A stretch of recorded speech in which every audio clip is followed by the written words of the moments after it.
Staying on Japan, the country's farm minister Taku Ito has resigned following his inappropriate remarks about rice.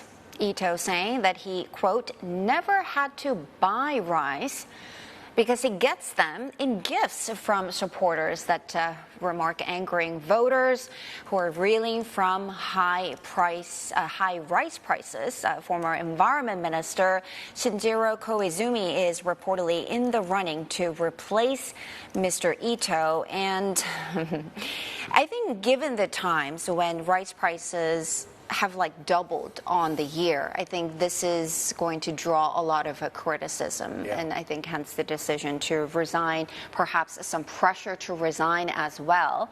I was doing some comparison to the rice prices in Japan and Hong Kong. They're about the same. I mean, I'm not buying the premium line. So we're the same similar kind, short grain rice, right? Yeah. But they're double the price at the same time last year. So imagine the burden. Imagine the pickup in the pressure on the purse strings. Indeed, for your average person or salary man or woman in Japan, absolutely, right? Which is why we've also been talking about Japan having no choice, almost forced, not quite at gunpoint, but forced to buy foreign rice. Uh-oh.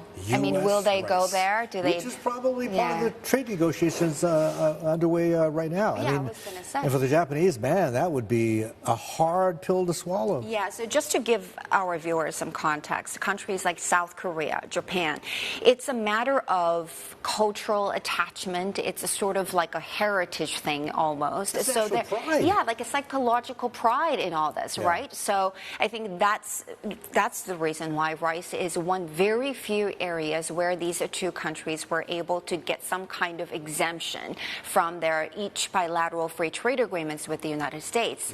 But perhaps helping may not be the right word for it, but maybe Mr. President Trump could bring in U.S. rice. I mean, he would like that, to bring down trade deficit, bring down rice prices in Japan.